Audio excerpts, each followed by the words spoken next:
Broadcasting live from the Albay PIO News Center, providing you the most exclusive news update from all over the province. This is News at 12. In the local scene, the Albay Provincial Health Office conducted mental health and psychosocial support services activity for 132 children staying at the San Jose Elementary School Evacuation Center in Malilipot amid ongoing Mayon volcano operations.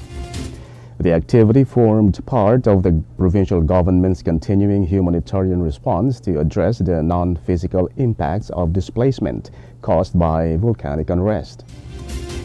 Health workers focused on helping children manage stress, anxiety, and emotional distress resulting from prolonged evacuation. Albay Provincial Health Office facilitated child-friendly interventions, including art therapy and interactive games, to create a safe and supportive environment for emotional recovery. Children actively participated in drawing, coloring, and play-based activities aimed at strengthening resilience and restoring a sense of normalcy. The office also distributed coloring and sticker books, crayons, and snacks to help make the evacuation setting more comforting for young evacuees. Acting Provincial Health Officer Dr. Stella B. Sanit said mental health care, particularly for children, is a critical component of disaster response. She added that Albay PIO remains committed to providing both physical health services and sustained mental and emotional support to communities affected by the Mayon situation.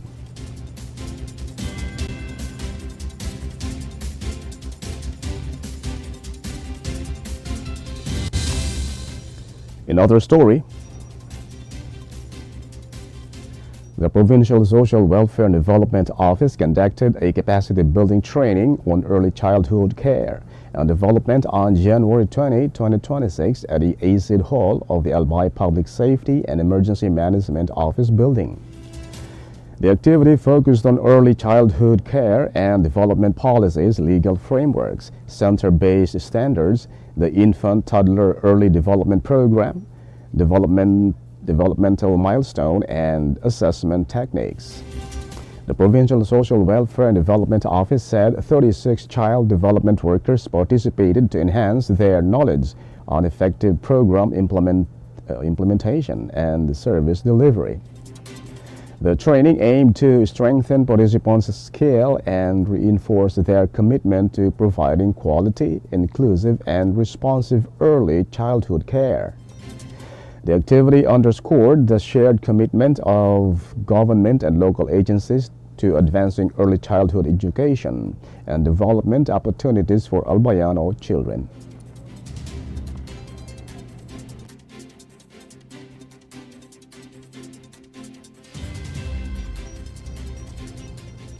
In other news,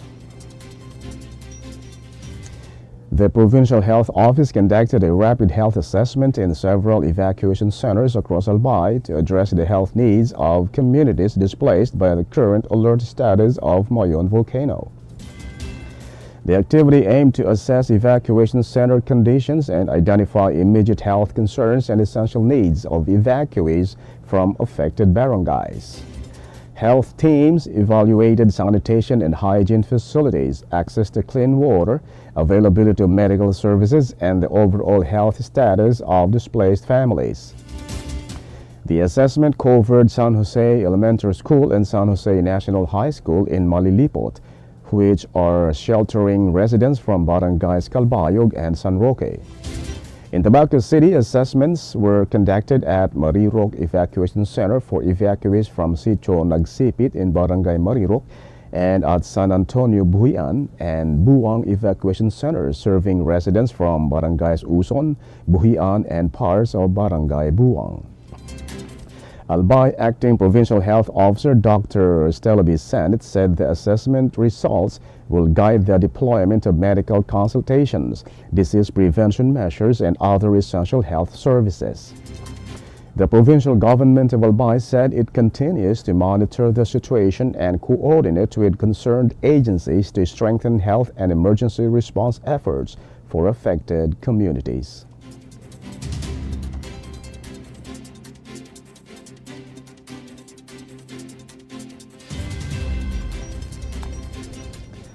In the national scene, amid heightened tensions between the Philippines and China in the West Philippine Sea, the Armed Forces of the Philippines conducted a monitoring patrol at the Malampaya natural gas power project on Friday, January 23, to strengthen its presence. The Malampaya facility remains the country's most critical energy infrastructure in the West Philippine Sea and a key pillar of national energy security. The intensified patrol followed President Ferdinand Marcos Jr.'s announcement on January 19 of a significant gas field discovery within the Malampaya complex that could boost domestic gas supply.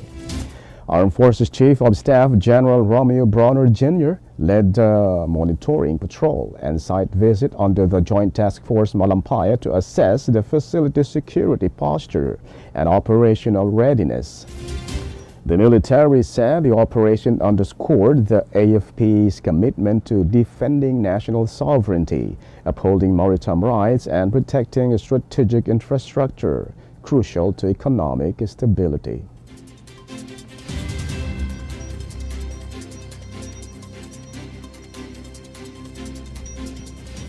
In other story,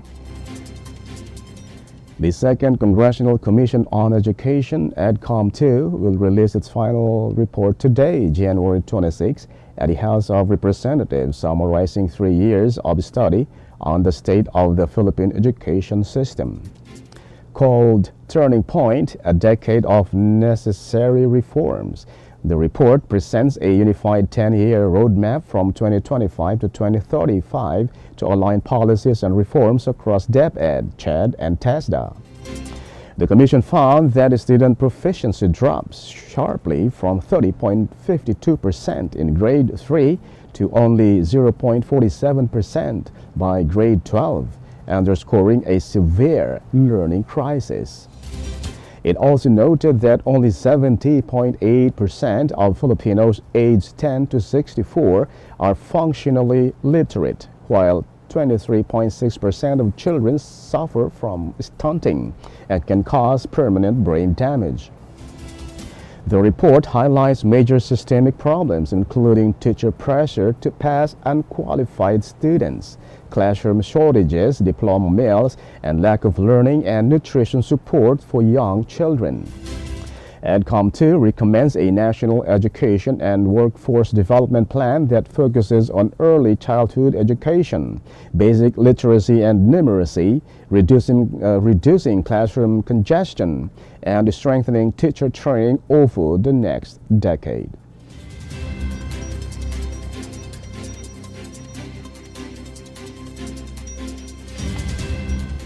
In other news, the Food and Drug Administration and Department of Health warned the public against buying unregistered and counterfeit health products, including supplements, cosmetics, and medical devices, which may cause health problems.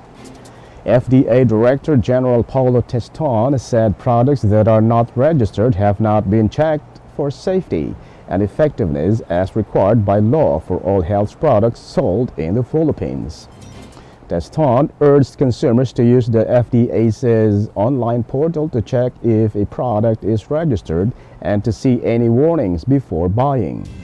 He added that fake products, especially online, are often linked to very low prices, misspelled labels, and packaging written in foreign languages. Department of Health Secretary Teodoro Herbosa warned that herbal and supplement products are not always safe and may contain ingredients that can interact with maintenance medicines. Health officials also reminded the public that prescription medicines must also be bought from licensed pharmacies with a valid prescription and advised people to consult health professionals before using any health product.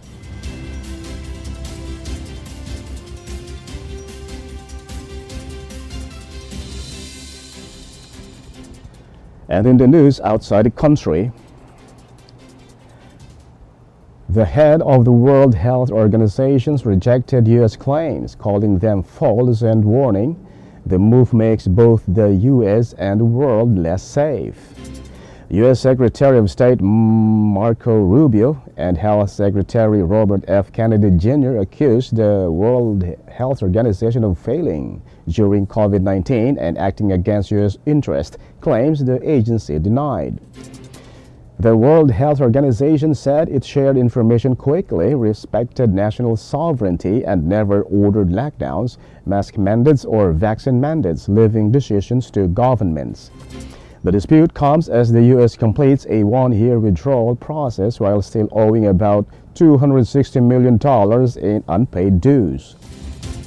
The WHO said the withdrawal raises legal and financial questions, and Tedros hopes that U.S. will return to cooperation in the future.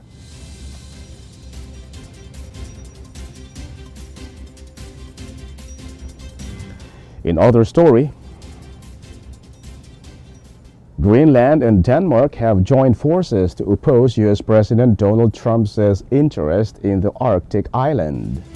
Greenland's main political parties temporarily put aside differences to form a coalition government in response to U.S. pressure. Trump proposed taking over the island, but Greenland's leaders rejected the idea, stressing decisions belong to them and Denmark. The alliance comes despite a history of forced assimilation, birth control programs, and unequal treatment of Greenlandic children in Denmark. Officials say both countries are now focused on a united front against external pressure, leaving past debates aside.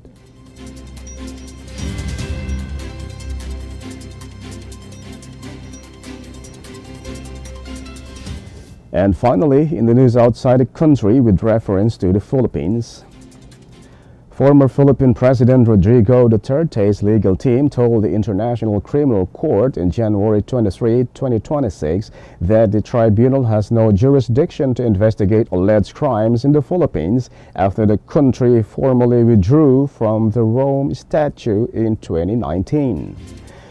The defense argued that only a formal ICC investigation, not a preliminary examination conducted before withdrawal, can trigger jurisdiction, noting that the court's authorization came in 2021, 2 years after the Philippines had left the treaty.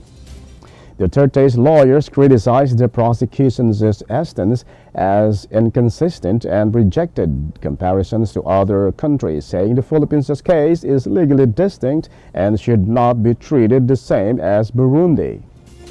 They warned that allowing the ICC to proceed would undermine the Rome Statute's rules and emphasized that justice must be pursued according to proper legal procedures rather than by stretching the law. Duterte was arrested in March 2025 on an ICC warrant over his administration's anti-drug campaign, flown to The Hague, and later declared medically fit to stand trial, marking the first time a former Philippine leader has faced the tribunal. And that's all for the news at 12, January 26, 2026. We'll be back tomorrow for more news updates. And thanks to our news writer, Albay PIO and Naomi Ruth Hernandez. And on the technical side, Chad Bobbies. And our Provincial Information Officer, OIC Marty Gonzalez. And under the supervision of our Governor, Noeli Rizal, I am Greg Hallare. Thank you for subscribing. Albay in my heart.